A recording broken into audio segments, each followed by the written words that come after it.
Tolonglah jadikan contoh semacam warga Indonesia yang ada kat dalam Malaysia ni.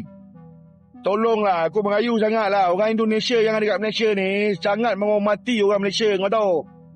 Aku geram betul lah dengan korang ni, Bangladesh, Nepal semua ni, Myanmar. Kau ingat ni negara Malaysia, ni bukan negara korang. Yang korang boleh meludah suka-suka, makan sirih meludah suka-suka, kau buang kahak suka-suka tepi jalan. Lepas tu kau masuk ke kampung orang.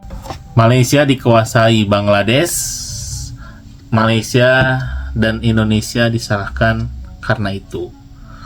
Jadi sekarang ini Malaysia sedang dikuasai oleh pekerja Bangladesh yang dulu kita diusir ya, bukan diusir tapi ada presenter di Malaysia menyebutkan kita beruntung bahwa pekerja Indonesia itu sudah pergi dari Malaysia, kita selamat.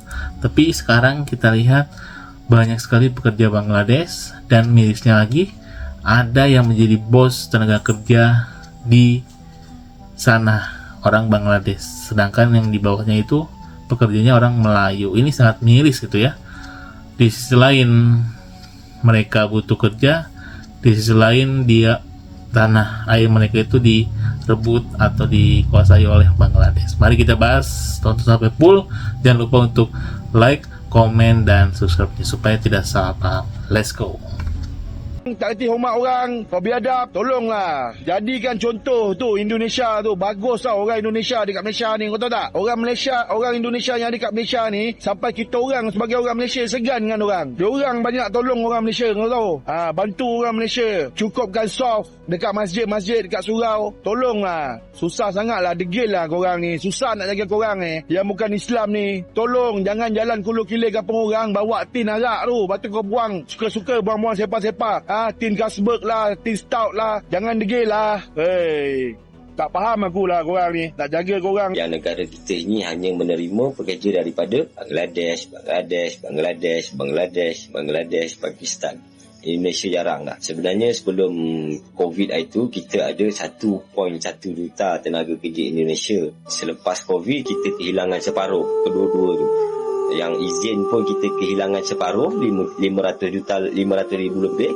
Yang tanpa izin pun kita hilang separuh. Memang kita nampak benda tu, baguslah kan, kurang tenaga kerja asing.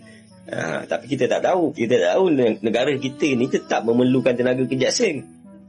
Faham tak? Negara kita ni tetap memerlukan 2.5 juta tenaga kerja asing tu. So bila pekerja Indonesia ni kita dah tak terima, mereka dah tak minat lagi masuk negara kita, kita terima daripada negara mana? 2.5 tu tetap kita kena isi. Faham tak maksud aku? 2.5 juta tenaga kerja asing dalam negara Malaysia ni yang diperlukan tetap perlu diisi. Majikan tetap perlukan, tetap akan panggil masuk. So kita akan terima pekerja asing daripada Bangladesh, bukan lagi negara Indonesia. So kat situ lah masalah dia. Kita akan jadi Meladesh.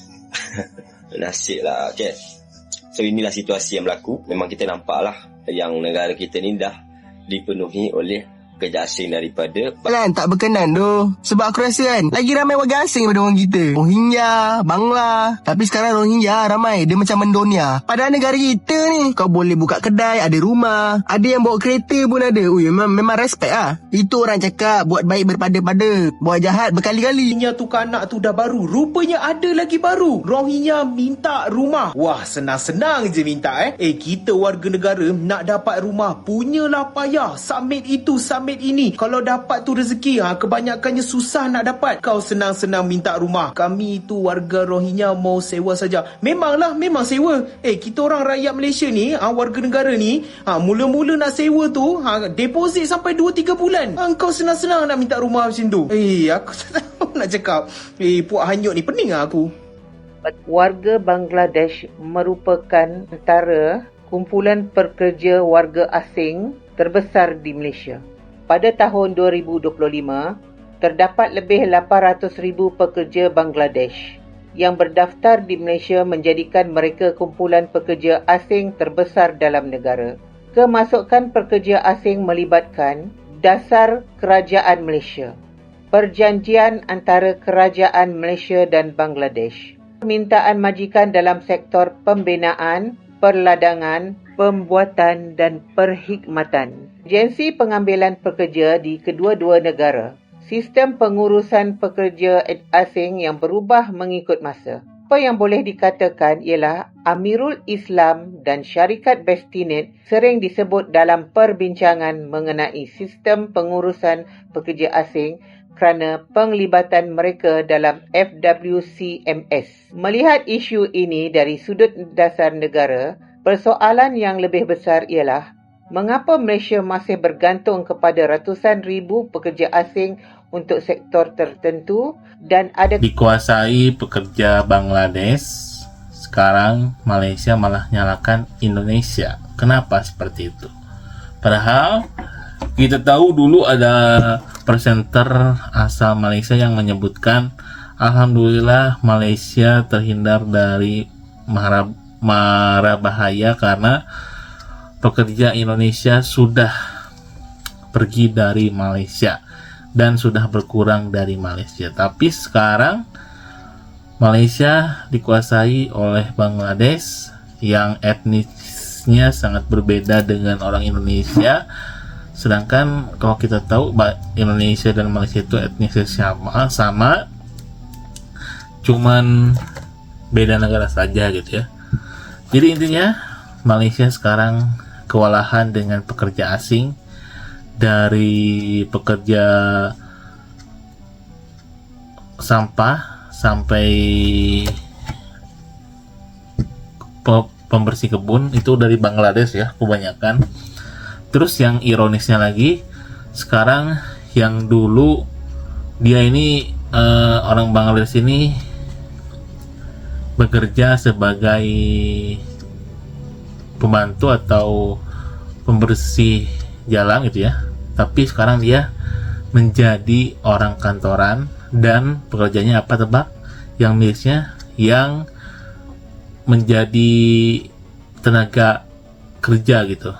Jadi kalau misalkan ada yang mau bekerja di Malaysia dan bawahannya itu adalah kaum Melayu gitu, yang dulu jadi tukang sampah sekarang menjadi orang-orang yang atau orang yang memberi izin datang orang Bangladesh ke Malaysia. Itulah sedikit cerita ya, ada orang Bangladesh yang sekarang menjadi bos gitu.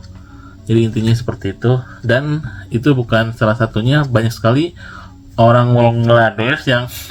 Bangladesh yang bekerja dulunya menjadi tukang sampah sekarang menjadi bos di Malaysia.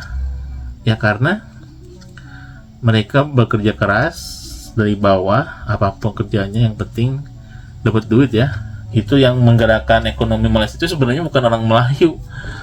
Yang menggerakkan ekonomi Malaysia itu kebanyakan orang-orang pekerja asing yang bekerja keras tapi selalu disudutkan gitu ya. Dia udah bekerja keras tapi mereka selalu dianggap remeh oleh orang Melayu sendiri gitu ya. Padahal di sisi lain mereka itu membantu perekonomian di Malaysia. Jadi menurut kalian gimana guys? Tulis di bawah, jangan lupa untuk like, komen, dan subscribe-nya.